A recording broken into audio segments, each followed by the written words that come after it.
श्री महावीराय नमः। परम श्रद्धेय समन संघे चतुर्थ बर्धन आचार्य सम्राट पूज्य गुरुदेव श्री शिव मुनि जी महाराज, आगम ज्ञाता आगम पुरुष उपाध्याय भगवान पूज्य गुरुदेव श्री जितेंद्र मुनि जी महाराज, संघ से तो उपाध्याय भगवान पूज्य गुरुदेव श्री रविंद्र मुनि जी महाराज एवं आगम वाचना की कक्षा में विराजमान सभी पूज्य गुरु भगवंतों के चरणों में शत शत वंदन नमन एवं सुख साता परीक्षा। आज की आगम वाचना में गुरु वंदना का लाभ ले रहे हैं उप प्रवर्तनी सरल आत्मा सदगुरुवरिया श्री मंजुला जी महाराज साहब की सुशिष्या आगम रसिका मधुर वक्ता स्वर ज्योति सदगुरुवरिया श्री प्रेक्षा जी महाराज साहब आदि ठान। देखो तो अयाम्यं पयाम्यं परमें वन्दामि ब्रह्मचामि सत्कार्ये समाने तन्नानं कांगरं तेयं तेयं पजासामि मथेरवन्तामि देखो तो अयाम्यं पयाम्यं परमें वन्दामि नमस्सामि सत्कारे में सम्माने में कल्याणं मङ्गलं देव्यां चेव्यं पज्वासामि मधेवन्नामि कृतो अयाम्नां पयाम्नां परदेवी वन्नामि नमस्सामि सत्कारे में सम्माने में कल्याणं मङ्गलं देव्यां चेव्यं पज्वासामि मधेवन्नामि मथे तो वंदना गुरु साता जी। जी सबको साता है। कृपा है गुरु जी, आपको साथ है गुरु जी। हाँ जी। मथे वंदना गुरु जी।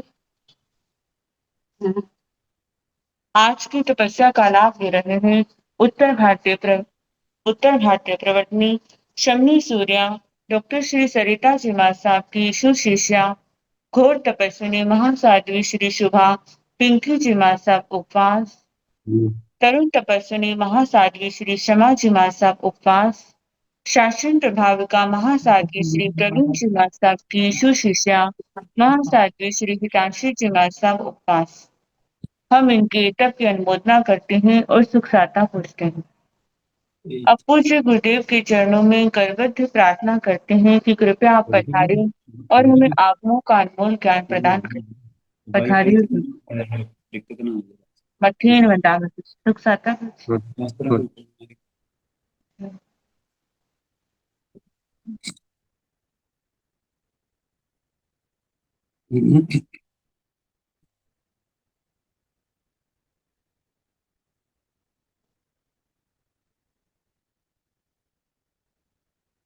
नमो अरिहंताण नमो सिद्धाण नमो दान नमो नारायण नमो दाय सावकाश नमोकार सर्व पावपणासुन मंगलानंत संदेशे सर्वमंगलाय मंगलम्। जिन शासन जिन वाणी सदा जयवंत हो शमसन सदा अविचल मंगल है। मुक्ति को प्राप्त श्रमण भगवान महावीर स्वामी उनकी परम पावन कल्याणी भागवती वाणी वाचक प्रमुख श्री इंदर भूति गौतम आदि गंधर भगवंत युग प्रधानाचार्य परम पूज्य श्री सुधर्मा स्वामी जी महाराज उनकी परम पावन पाठ परंपरा वर्तमान आचार्य ध्यान योगी परम पूज्य श्री शिव मुनि जी महाराज एवं गुरुजन सबके पावन चरण सरोज में मेरा अनंत अनंत बार वंदना नमस्कार।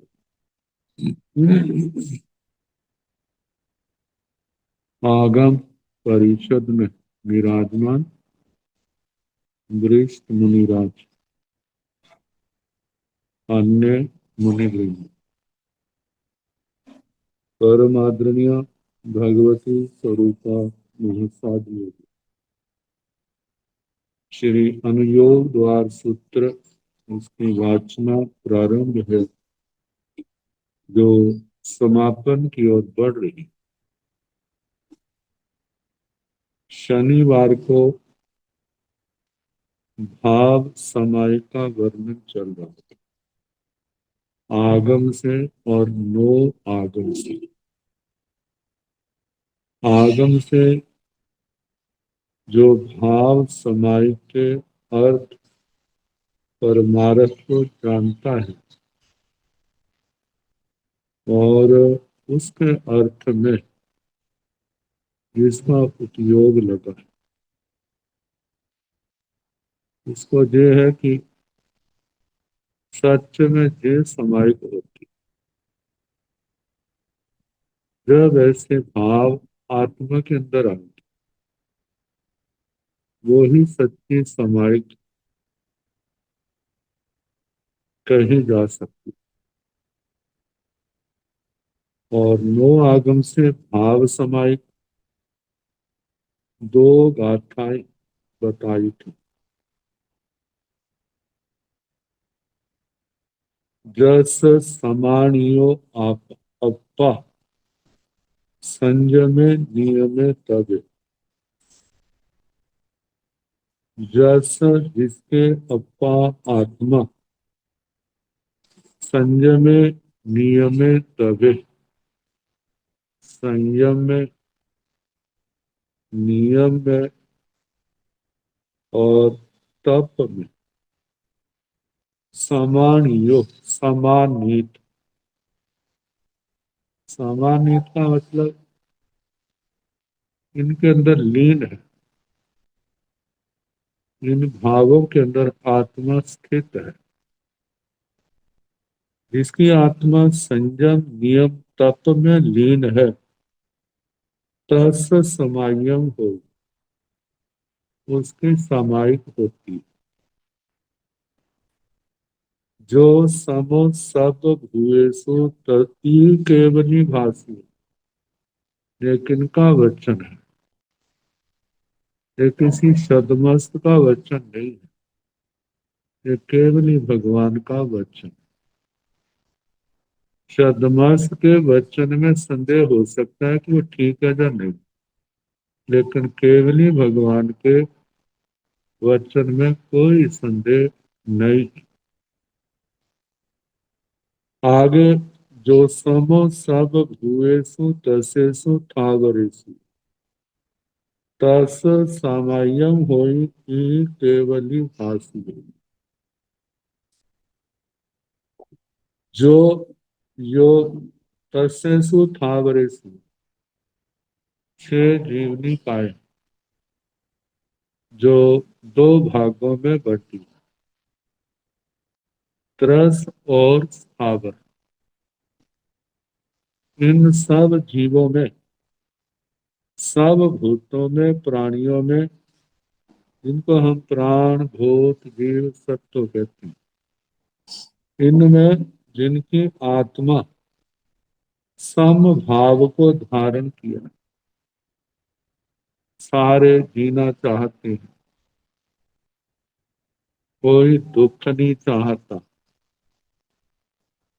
सुख चाहते हैं, मरना नहीं चाहते, सबकी भावना एक जैसी, इसलिए किसी को दुख नहीं देना चाहिए। सब जीवों को अपनी आत्मा के समान समझता है। ऐसे जिसकी आत्मा समता में स्थित है, तस समायम हो, उसकी समाहित होती। ई केवली भाष्य, ऐसा केवली भाषित है, केवली भगवंतों के वचन। ऐसे कहा जाता है, एक समता होती है, एक सामायिक होती है। सामायिक का मतलब उन क्रियाओं का अनुष्ठान, आचरण करना, या उन भावों में स्थिर होना जिनका परिणाम समता है। समता आत्मा की निर्मलता है। संवर और निद्रा, आत्मा विभाव से स्वभाव की ओर बढ़ती है। वे सब क्रियाएं वो समय की ही अंग है। फिर आगे बताया, जो समय के अधिकारी हैं उनके क्या क्या नाम है। समय के अधिकारी की संज्ञा है, जो मम ने कियम दुखम जानिय एमेव सब जीवाणु न हणाई न हणावे य सममणति तेन सो समणो नथिय से कोई वेसो पियोब सत्वेषु चेव जीवेषु एण कोई समणो ऐसो अन्नो भी पद जाओ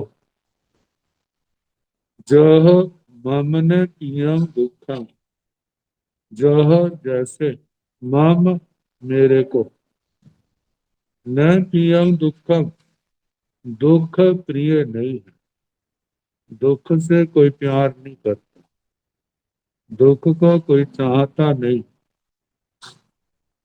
जानिय एवं सब जीवाण, जैसे मेरे को दुख अच्छा नहीं लगता, एवं ऐसा जान करके सब जीवाणु एवं में सब जीवों के इसी प्रकार है। किसी भी प्राणी को दुख अच्छा नहीं लगता, इसलिए न हणाई न हणावे, इसलिए किसी भी जीव का हनन नहीं करता, और न हनन करवाता भी नहीं।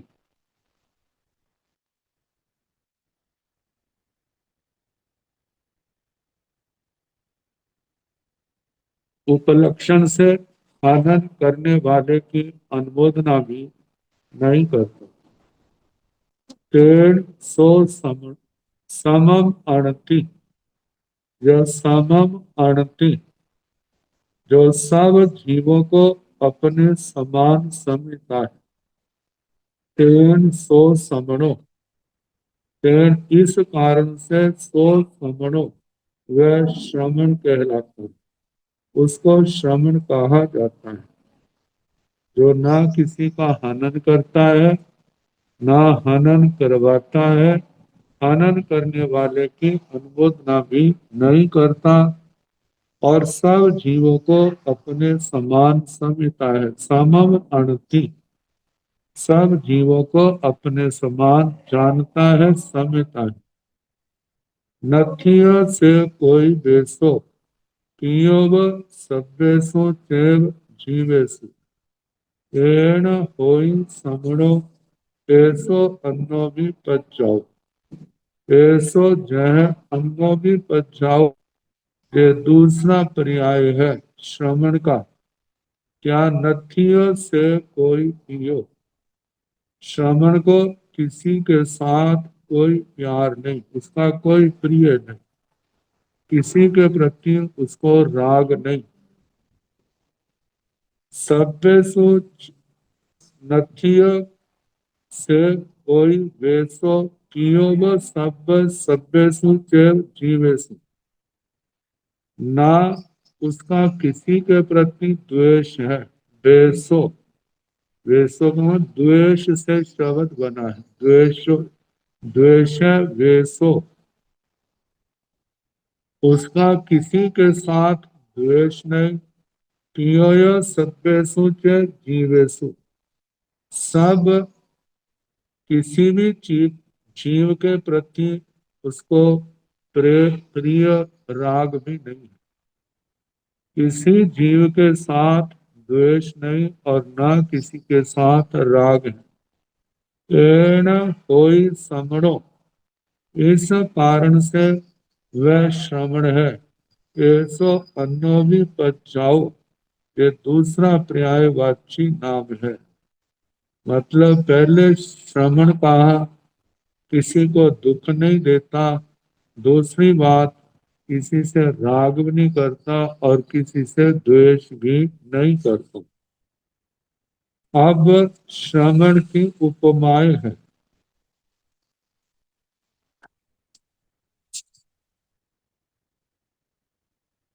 बारह उपमाएं हैं। पूरक, गिरि, चलन, सागर, नह तल, तरुगण समय जो होई, भमर, मृग, धरणी, जल रूह, रवि, पवन समय सो समणो। कहते हैं उरग। उरग का मतलब सर्प,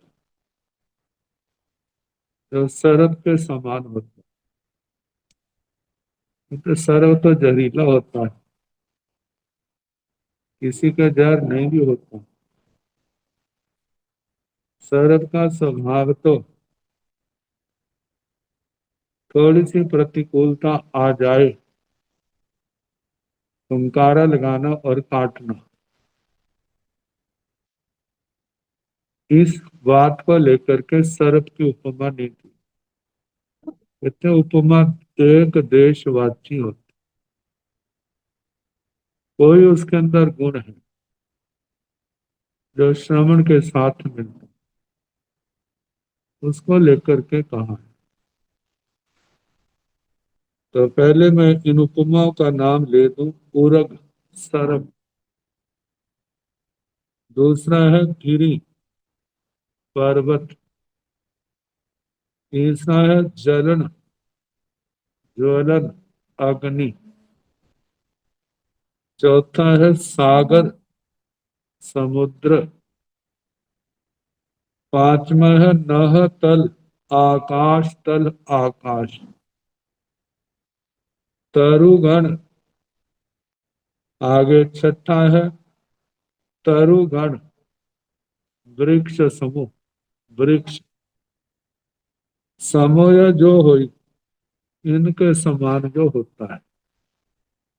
आगे भ्रमर, भ्रमरा, मृग, मृग, धरणी, पृथ्वी, जल रूह, जल रूह कमल, रवि सूर्य, पवन समो, पवन वायु के समान। मतलब इनके समान जो होई, जो होता है, सो समणो, वह श्रवण होता है। अब 12 उपमाओं का वर्णन है। कहते सर्प सम, उरग सम। सर्प कभी अपने लिए घर नहीं बनाता। सर्प सदा दूसरे के द्वारा जो बनाया गया घर है वहां रहता है, जहाँ खुले, मतलब अपने लिए कोई स्थान नहीं बनाता। इसी प्रकार अपना घर नहीं होने से परकृत गृह में निवास करने के कारण साधु को उरग की उपमा दी। उरग, उर्सा गच्छति इति उर्ग, जो छाती के बल चलता है, इसकी टांगे नहीं होती, छाती केवल सरकता है। पहली उपमा। दूसरा गिरि सम, परिसय और उपसर्गों को सहन करने में जो पर्वत के समान अडोल अविचल रहता है।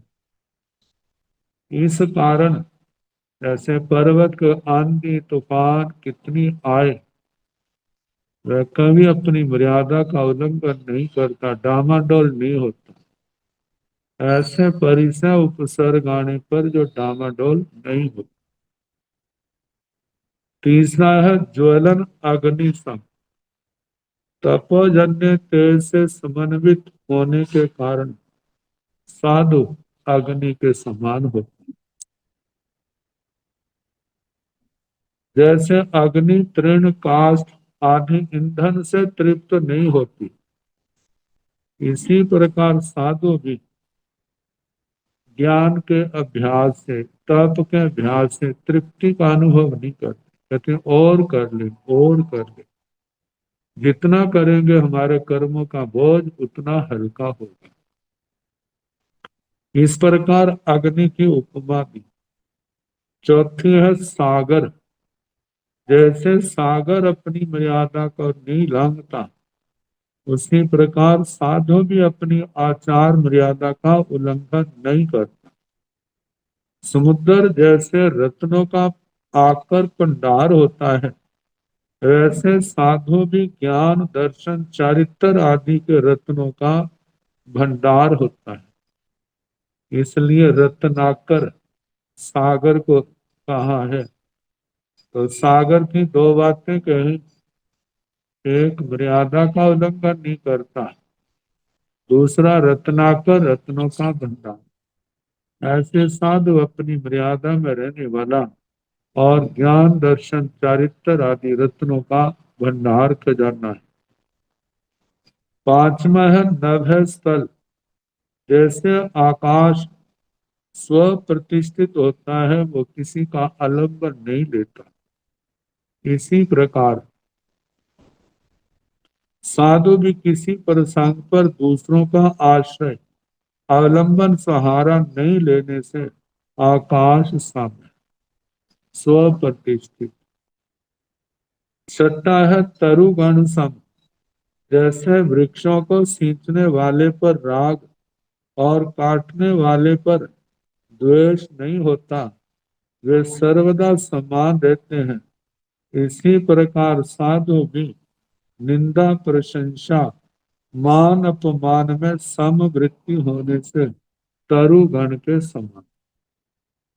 और दूसरी बात है वृक्ष, उसके पास कोई काटने वाला आए, चाहे नहीं काटने वाला आए, वे दोनों को समान रूप से छाया देता है, किसी को भी छाया की ना नहीं करता।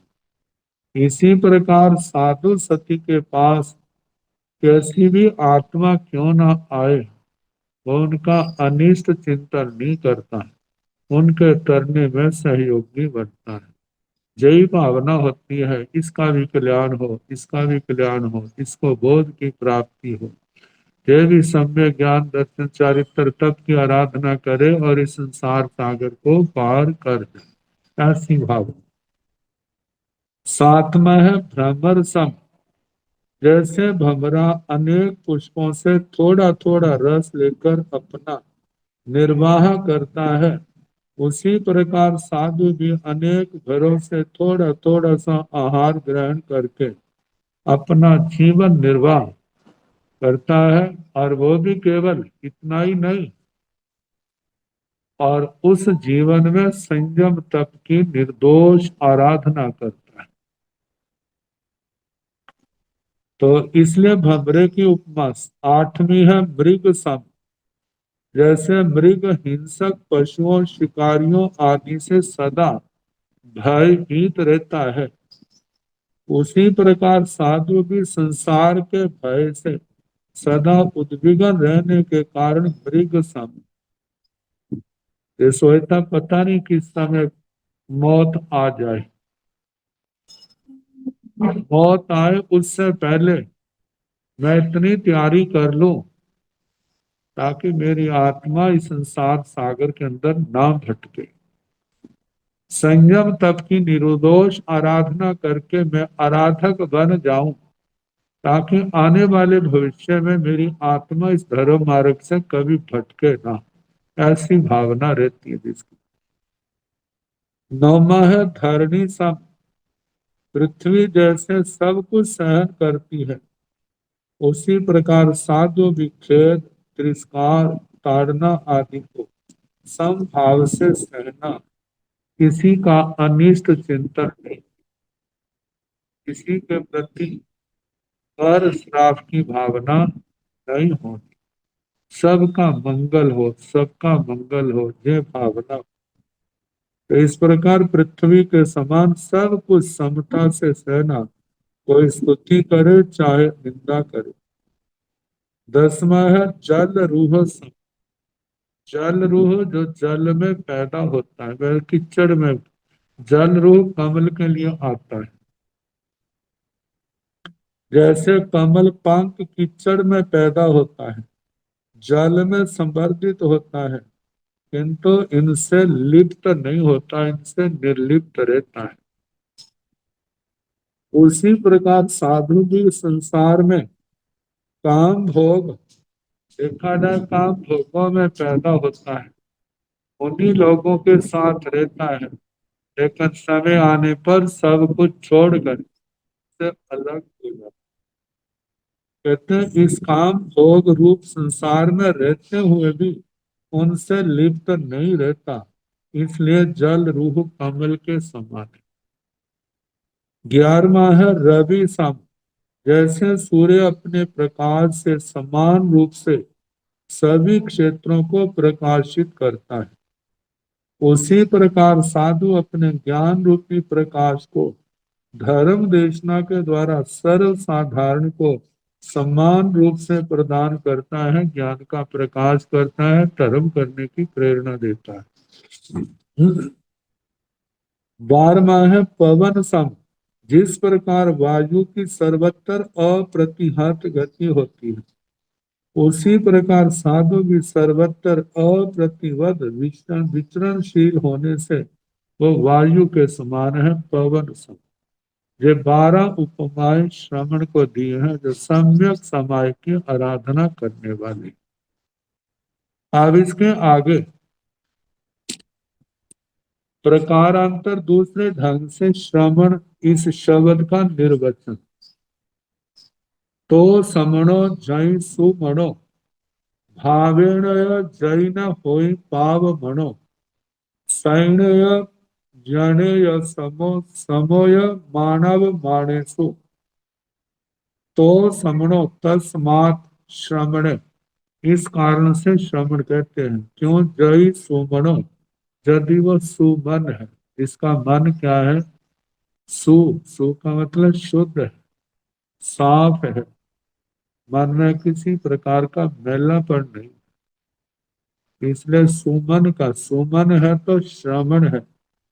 भावेन या जैन होई पाप मनो, जो भाव से, यदि वो पाप मन नहीं है, मन के अंदर किसी प्रकार का पाप नहीं है, इसलिए वो सुमन श्रवण है। सैणय जनेय समो, चाहे स्वजन हो, चाहे परिजन हो, मतलब अपना परिवार, माता पिता भाई बहन रिश्तेदार, या अपने नजदीक रहने वाले, या अपने दूर रहने वाले हैं, किसी के प्रति, इन सब के प्रति सम रहने वाला। समय मानव माने से, फिर कहा सम्मान होता है तो हर्ष नहीं, अपमान होता है तो किसी प्रकार का खेद नहीं। जो ऐसी समता में रहता है तो सचमुच में वो कौन है? श्रमण। देखा जाए तो हमारी जितनी भी साधनाएं हैं, आखिर इसी पावन दशा को पाने की है, कि हमारे अंदर ऐसी समता आ जाए, चाहे कैसी भी परिस्थितियां हो, हमारी आत्मा, हमारा मन कभी समता के क्षेत्र से बाहर ना जाए। तो सेता नो आगमतो भाव समाई, इस प्रकार नो आगम से भाव समाय का वर्णन हुआ। सेतम भाव समाये, इस प्रकार समायिक भाव समाय का वर्णन हुआ। सेतम समाये, साम आई, इस प्रकार समाय का वर्णन हुआ। सेतम नाम निपन्ने, इस प्रकार नाम निष्पन्न का वर्णन हुआ।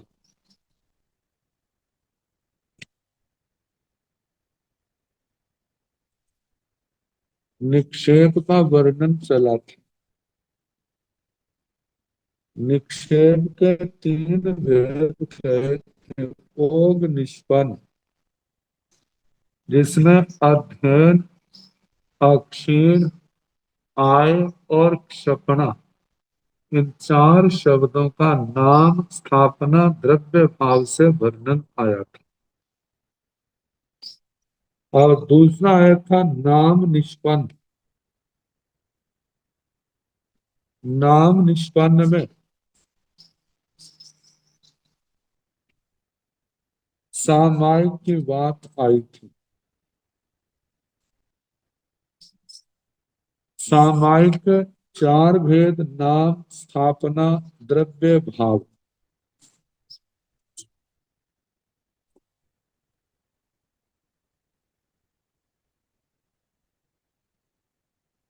नाम समायिक क्या है, स्थापना समायिक क्या है, द्रव्य समायिक क्या है और भाव समायिक क्या है, इन सब का वर्णन आया। अब तीसरा है सूत्रालापक निष्पन्न। सूत्रालापक निपन्न, सूत्रालापक निष्पन्न। सूत्रालापक निष्पन्न में सूत्र का उच्चारण, उसका अर्थ आदि। तो इसमें बताया है सेकिंता सुत्ता लावन निपन्ने।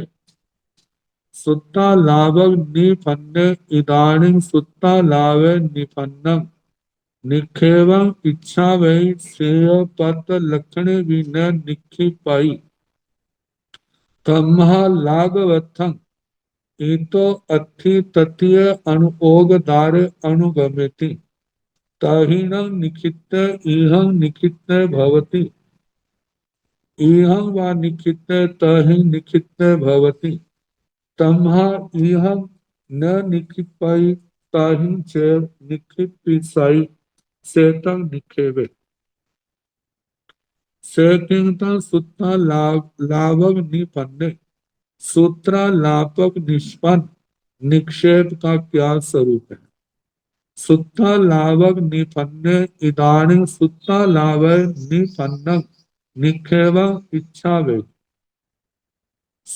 सूत्र अलापक निष्पन्न, ये जो है इदानीं अब सुत्ता लाभय निपन्नम सूत्रालापक निष्पन्न निखेव इच्छा वे। इस नक्षेप की प्ररूपणा करने की इच्छा है। सेय पत लक्षण भी न निश्चित पाई, उसका लक्षण कहने का अवसर प्राप्त है, फिर भी उसका निक्षेप नहीं किया जा रहा। कम्हा किस कारण से, लाघवत्थं, लाघवत्थं लाघवता के लिए, विषय को संक्षिप्त करने के लिए। इतो अथि तथ्य अनुयोग दारे अनुगमति, ये तो निक्षेप का वर्णन है। इसके आगे तीसरा द्वार है अनुगम। इतो जहां से अथि है तथ्य, तृतीय अनुयोग दारे अनुयोग द्वार अनुगमति अनुगम, तीसरा अनुयोग द्वार अनुगम है। ताहिण निखित यह निखित भवति, ताहि उस अनुगम द्वार में इसका निक्षेप होगा। वहां पर निक्षेप है तो उसको जहां का समझ लेना। इहं वा निक्षिप्त तहि निक्षिप्त भवति, जहां पर उसका निक्षेप वर्णन कर दिया जाए तो वहां पर समझना वहां होता है। तमहा इहं न निक्षिपाई, इसलिए जहां पर उसका निक्षेप नहीं किया जाता, तहिं च निक्षिप्ति साई, वहीं पर उसका निक्षेप किया जाएगा।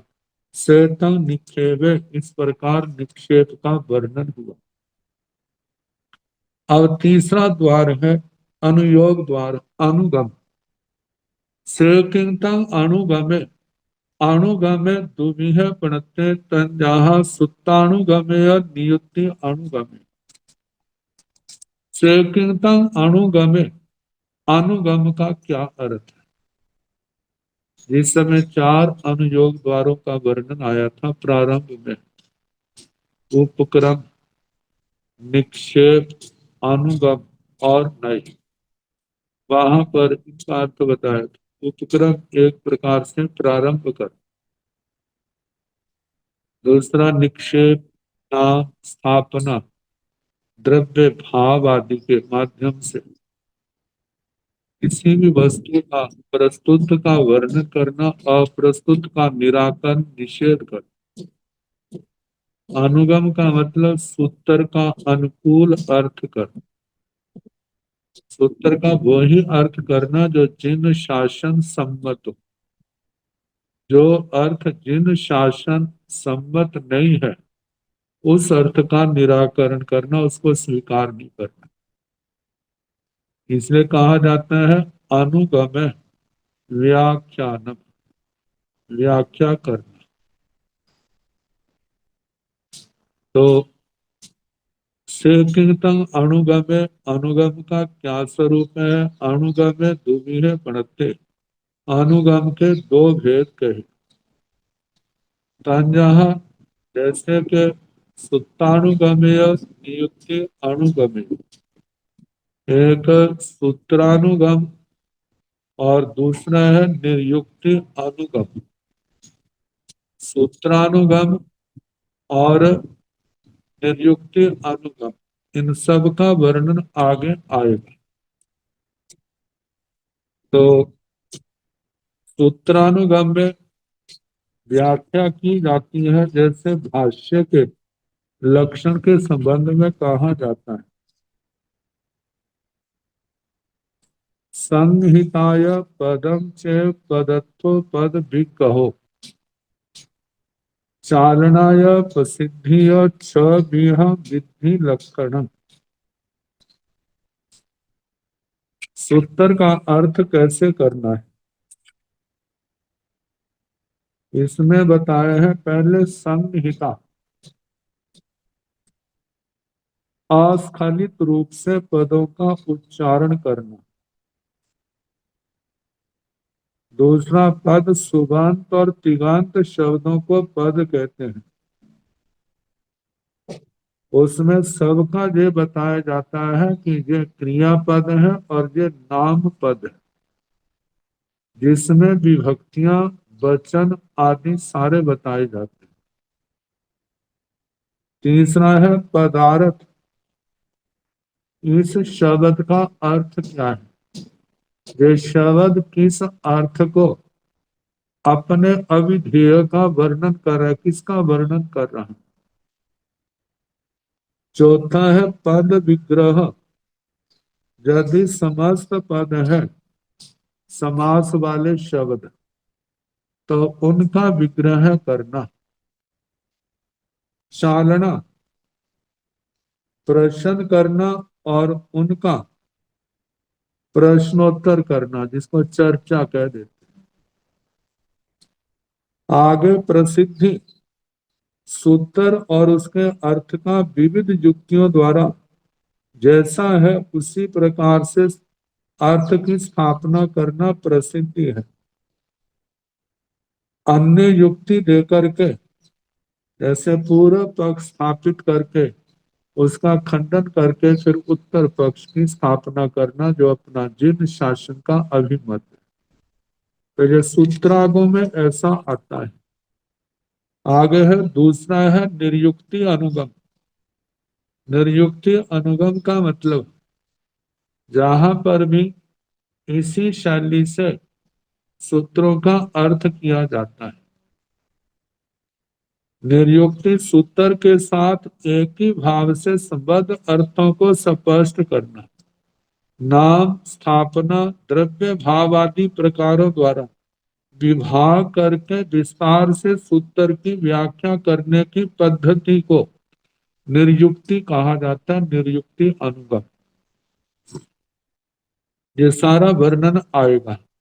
तो पहले तो दो नाम है, सूत्रानुगम और निर्युक्ति अनुगम। अब सेकिंता नियुक्ति अनुगमे।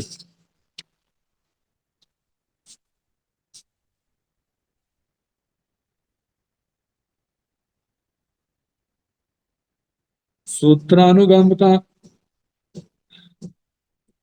पहले वर्णन ना देकर के निर्युक्ति अनुगम का वर्णन कहा।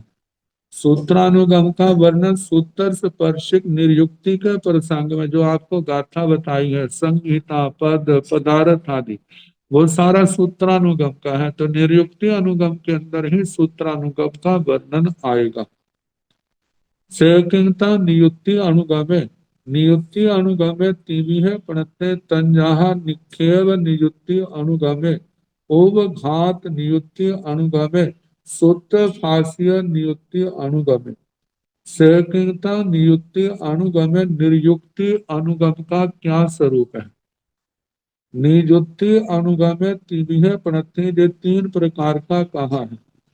तंजाहा जैसे कि निक्षेप नियुक्ति अनुगमे, उपघात नियुक्ति अनुगमे, सूत फांसीय नियुक्ति अनुगमे।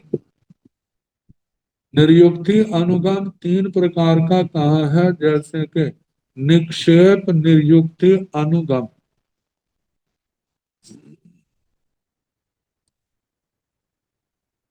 उपघात नियुक्ति अनुगमे, उपोदघात निर्युक्ति अनुगम। आगे सूत्र फांसीय नियुक्ति अनुगमे, सूत्र स्पर्शिक निर्युक्ति अनुगम। तो इसमें पहला है निखेल नियुक्ति निर्युक्ति अनुगम। सेकिंता निखेव नियुक्ति अनुगमे, निखेव नियुक्ति अनुगमे अनुगय। कहा है निक्षेप नियुक्ति अनुगम का क्या स्वरूप है? निक्षेप नियुक्ति अनुगमे अनुगय का निक्षेप नियुक्ति का अनुगम जो है, इसका वर्णन हो चुका है।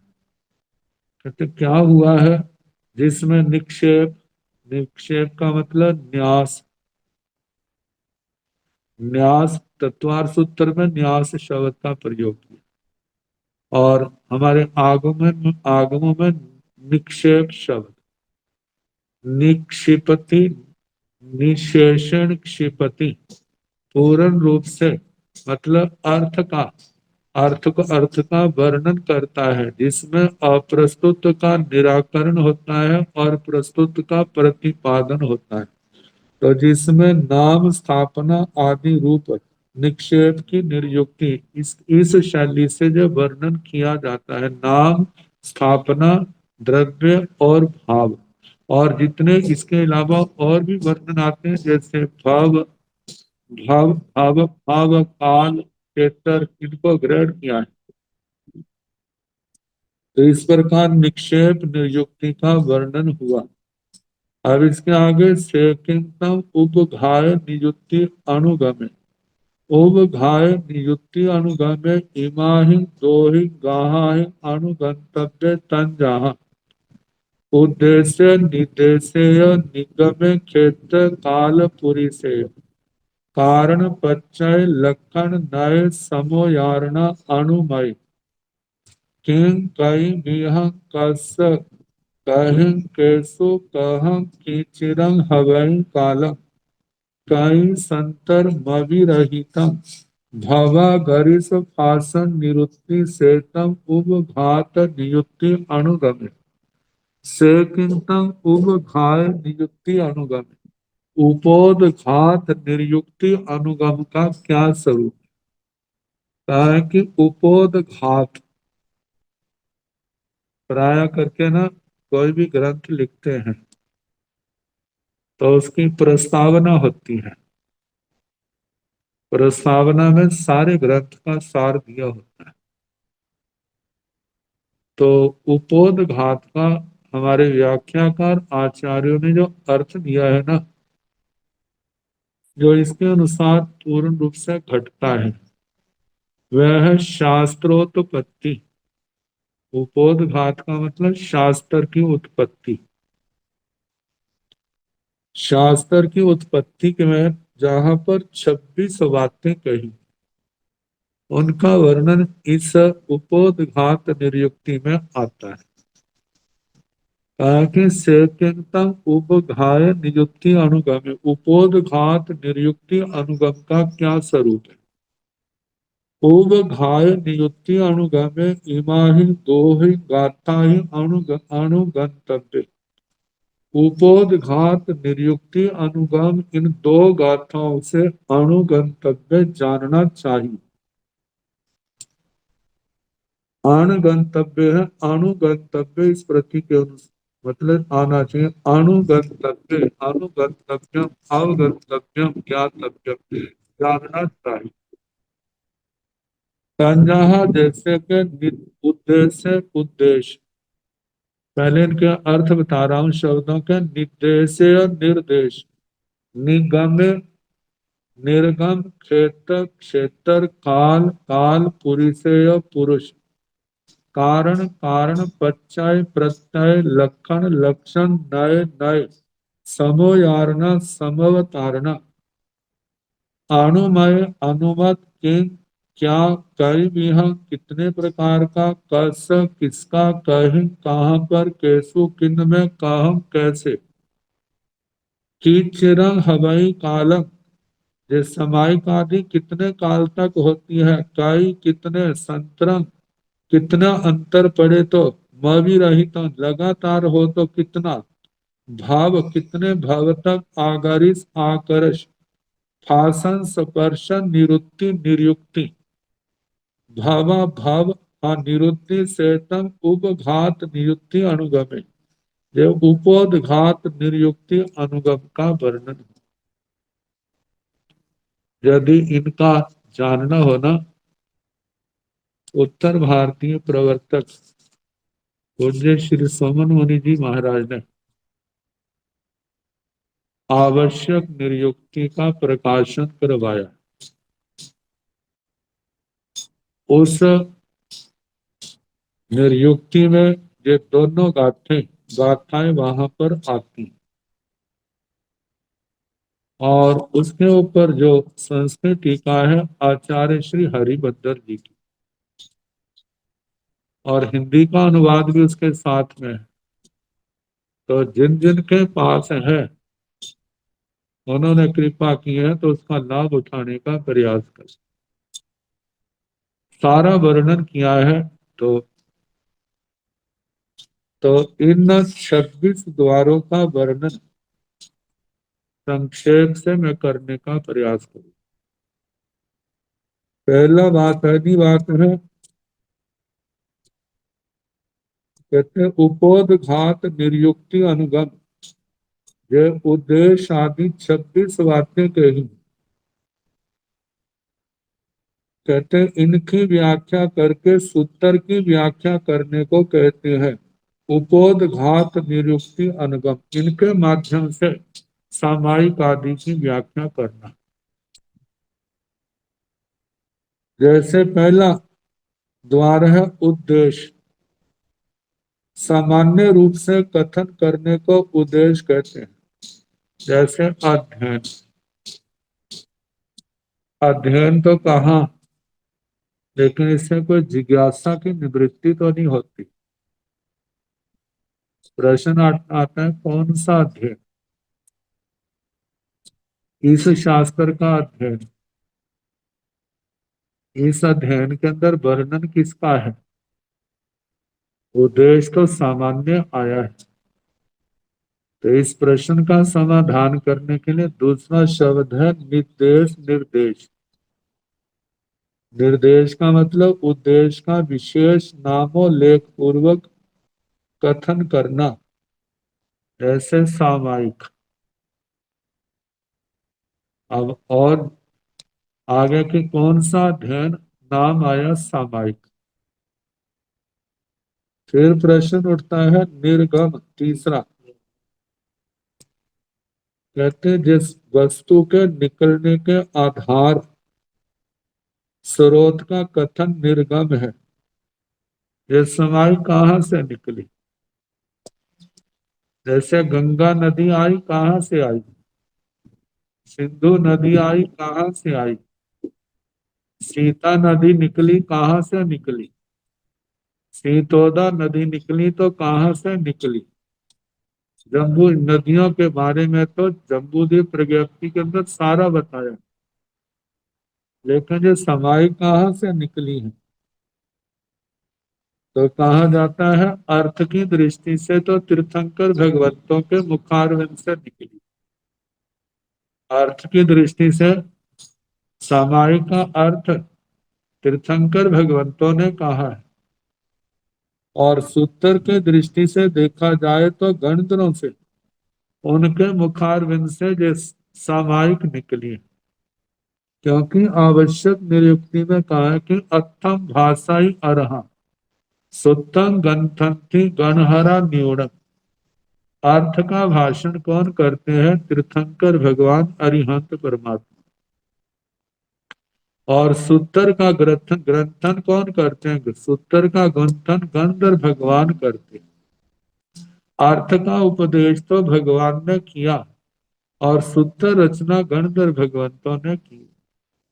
तो इस प्रकार अर्थ की दृष्टि से समाज तीर्थंकर भगवंतों के उनकी आत्मा से मुखारविंद से निकली, और गणधर भगवंतों के मुखारविंद से निकला।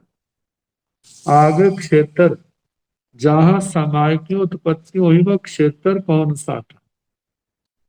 किस क्षेत्र में समाय की उत्पत्ति हुई? सामान्य से समय क्षेत्र, समय क्षेत्र का मतलब टाई द्वीप में। टाई द्वीप में जहां जहां तीर्थंकर भगवान होते हैं वो धर्म देशना देते हैं। जिस जिस क्षेत्र में उनकी धर्म देशना होती है वहां पर क्या होगा? वो समाय की उत्पत्ति हुई। और विशेष अपेक्षा से हम वर्तमान तीर्थ की अपेक्षा से कहें तो पावापुरी का जो महासैन वन है, जहां पर दूसरा संवत्सर लगा था भगवान का, जहां पर गौतम आदि गणधर आए थे, जहां पर भगवान ने वो विस्तार से धर्म देशना दी थी, उस से पावापुरी के महासैन वन उद्यान में इस समय की उत्पत्ति हुई थी। आगे काल, किस काल में समय की उत्पत्ति हुई थी? वर्तमान काल की अपेक्षा से देखा जाए जो हमारा वर्तमान तीर्थ है श्रवण भगवान महावीर स्वामी का, उस अपेक्षा से देखा जाए कब कौन सा समय? वैशाख शुक्ला एकादशी के दिन प्रथम पौरुषी काल में इसकी उत्पत्ति हुई। अब छठी बात है पुरुष, किस पुरुष से समायिक निकली? सर्वज्ञ पुरुषों ने समायिक का प्रतिपादन किया है, अथवा व्यवहार नय से भरत क्षेत्र की अपेक्षा अवसर्पणी काल में, इस अवसर्पणी काल की अपेक्षा से सबसे पहले भगवान ऋषभ देव के मुखारविंद से हुई थी। और वर्तमान जो शासन चल रहा है इसकी अपेक्षा से भगवान वर्धमान स्वामी भगवान महावीर स्वामी ने इस समय का प्रतिपादन किया था, अथवा अर्थ की अपेक्षा से समय का प्रतिपादन भगवान महावीर ने और सूत्र की अपेक्षा से गौतमादि गणधरों ने किया था। आगे कारण, किस कारण गौतम आदि गणधरों ने भगवान से समय का श्रवण किया? संयति भाव की सिद्धि के लिए, हमारे अंदर संयम आए, हमारे अंदर संयत भाव आए, हमारे अंदर संबर आए, हम कर्मों की निर्जरा करें, हम भी संसार के प्रपंच से सदा सदा के लिए मुक्त हो जाए। आगे प्रत्यय, किस निमित्त से भगवान ने समय का उपदेश दिया? किस प्रत्यय से गणधरों ने उसका श्रवण किया?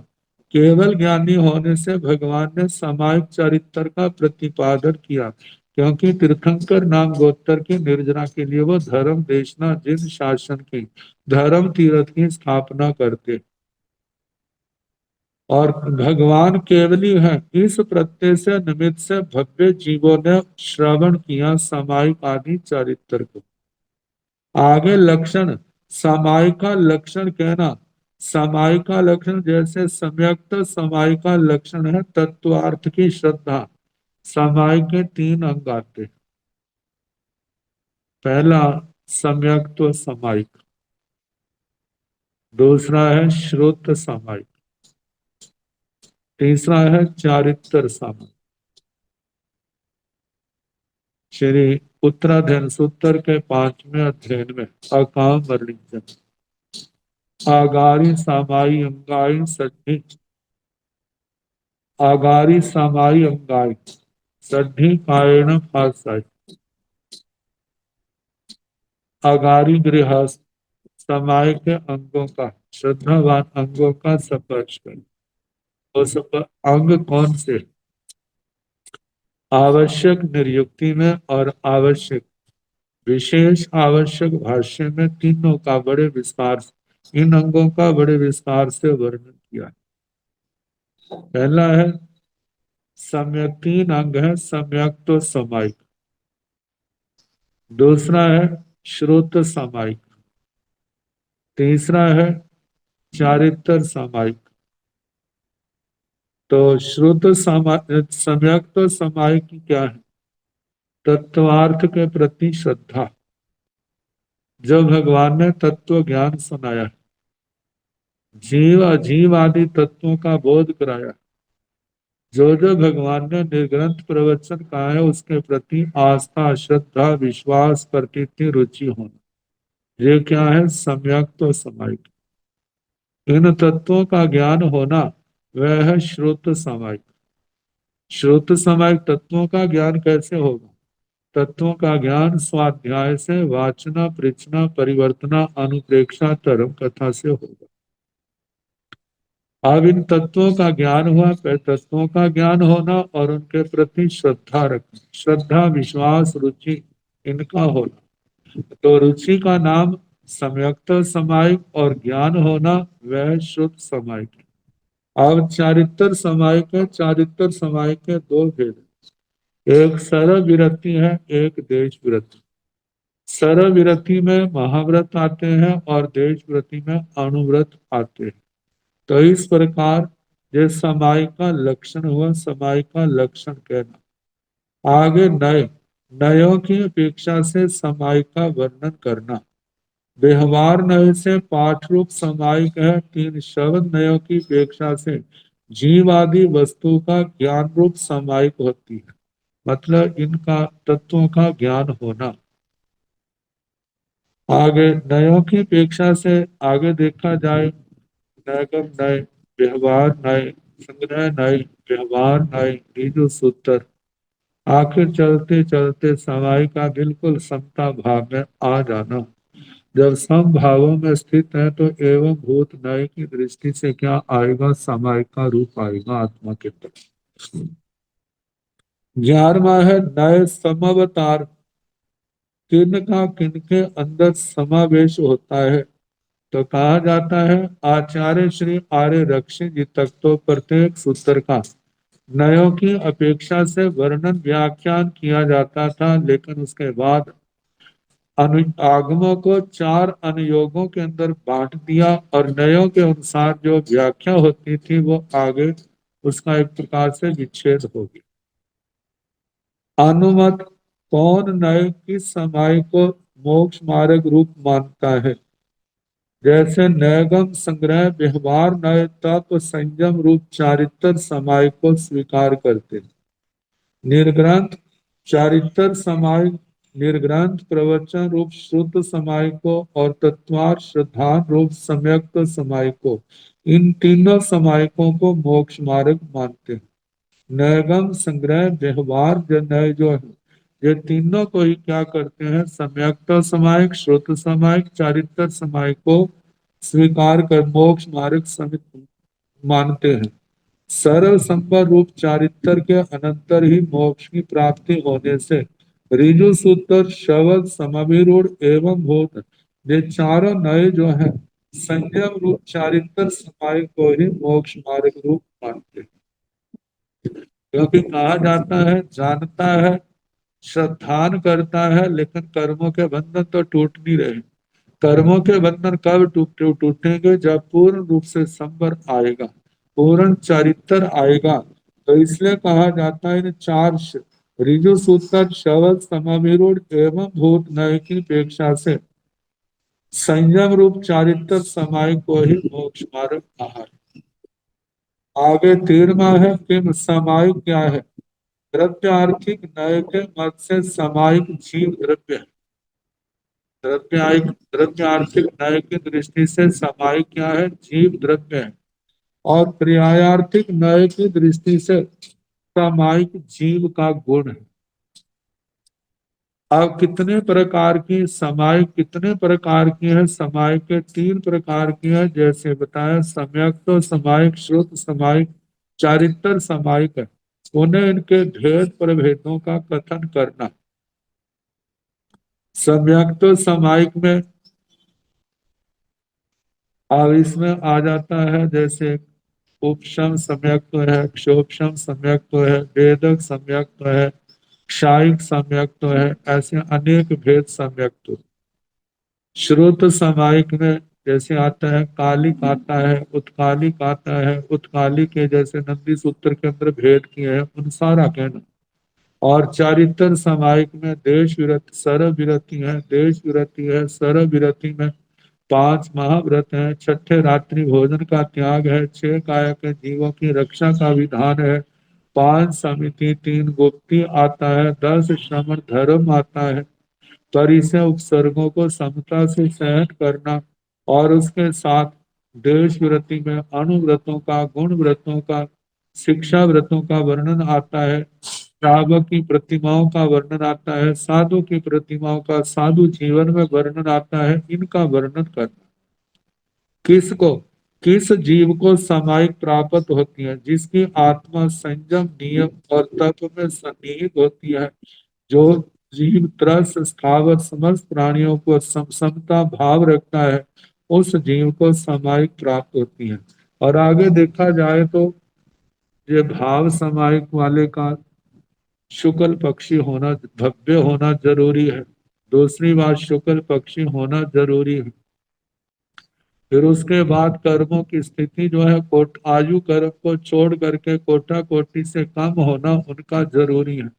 जब जब ये लक्षण आत्मा के अंदर घटेंगे तभी आत्मा के अंदर वो भाव समायिक आए। कहाँ कहते समायिक कहाँ कहाँ होती है, इसका निर्देश करना है क्षेत्र, दिशा, काल, गति, भव्य, संगी, उश्वास, दृष्टि, आहार इत्यादि का आशय लेकर के कौन सी समायिक कहाँ पर हो सकती है। जैसे क्षेत्र की अपेक्षा से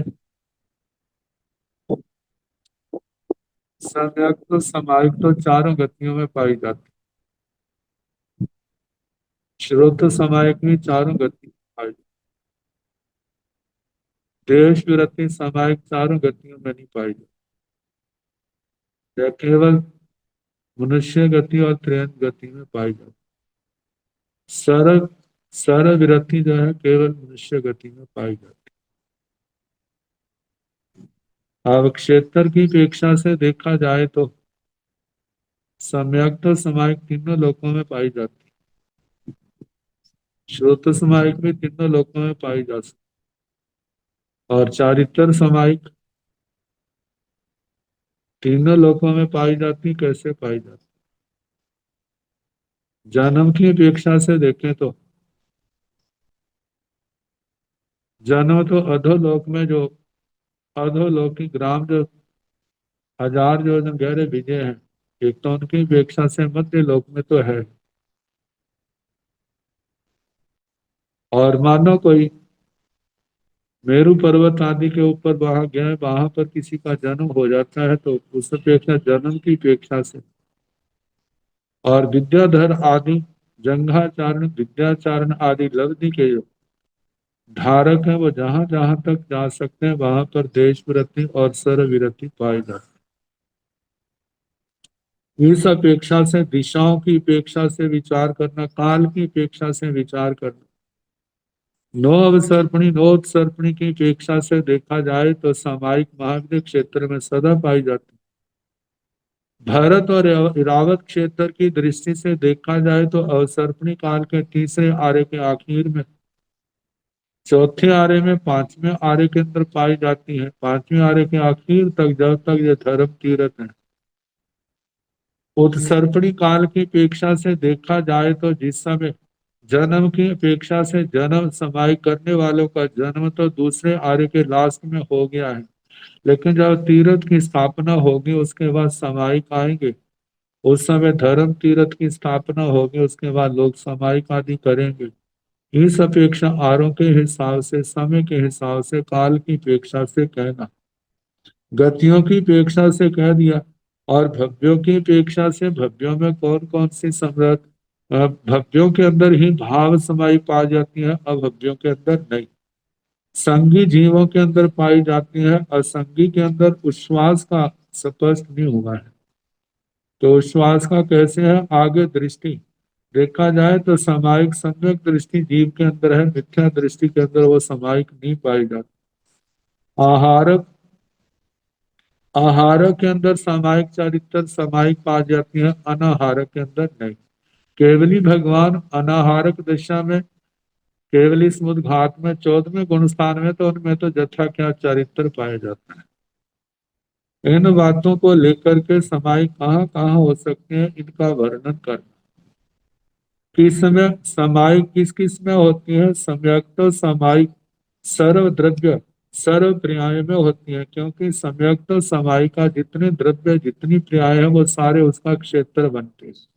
क्योंकि भगवान ने जिन जिन का वर्णन किया है, 6 द्रव्य है और उनकी पर्याय है, उन सब को स्वीकार करता है, तो सम्यक तो समाई है। तो थोड़ा सा भी हीना दिखता आती है तो उसके अंदर समाई के अंदर दोष आ जाओ, सम्यक्तों के अंदर। तो श्रुत और चारित्र समायिक सब सर्व द्रव्यों में तो होती है, लेकिन समस्त पर्यायों में नहीं पाई जाती। देश विरति समायिक ना तो सर्व द्रव्यों में ना सर्व पर्यायों में होती है। आगे कैसे का उत्तर दिया है, जीव कैसे समाई कैसे प्राप्त करता है। और समाई प्राप्त करने के लिए जो साधन के है, पहले तो मनुष्य जन्म होना चाहिए। जो सर्व विरति की अपेक्षा से, देश विरति की अपेक्षा से देखा जाए तो त्रियंत गति में भी वो संभव है। आगे आर्य क्षेत्र है, जाति आर्य जाति है, आर्य कुल है, रूपवान, आरोग्य, आयुष्य, लंबी आयु। क्योंकि समय के लिए भी आयु का लगभग 8 साल की आयु है और करोड़ पूर्व तक की आयु है। सर्व चारित्र जो देश विरति सर्व विरति इन्हीं आयु वालों में पाया जा सकता है, इससे कम या उससे ज्यादा वालों में नहीं पाया जाता। तो बुद्धि बुद्धि बल भी हो, क्योंकि जिसकी बुद्धि काम नहीं करती वहां पर समाई कैसे हो।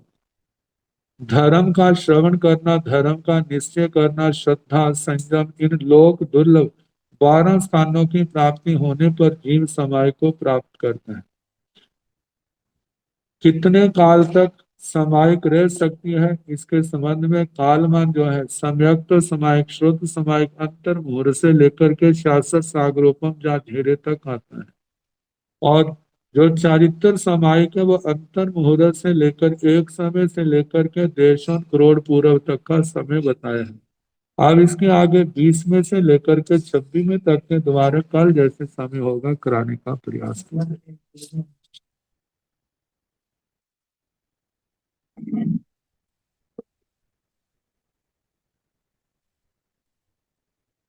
नमो अरिहंताण, नमो सिद्धाण, नमो आयर्याण, नमो ओवध्यायाण, नमो लोय संसाहुण, ऐसो पंच नमो पारो, सब पाव तणो सणो, मंगलानं संदेशे, पड़ मंगवाई मंगलम, तारिंद्रम हरिहंता मंगलम, सिद्धा मंगलम, साहो मंगलम, केवलीं नाथो धम्मो मंगलम, चत्वारि लोकोत्तमा, अरिहंता लोकोत्तमा, सिद्धा लोकोत्तमा, साहो लोकोत्तमा, केवलीं नाथो धम्मो लोकोत्तमा, चत्वारि शरणं प्रवज्जामि, अरिहन्ते शरणं प्रवज्जामि, सिद्धे शरणं प्रवज्जामि, साहु शरणं प्रवज्ञामि केवलीनाथं धम्मं शरणं प्रवज्ञामि चार शरणे सुख करने दुख करने मंगल करने और शरणानिधि कोय जो भव प्राणी आश्रय अक्षय अमृत सबको यथा योग्य वंदन सुख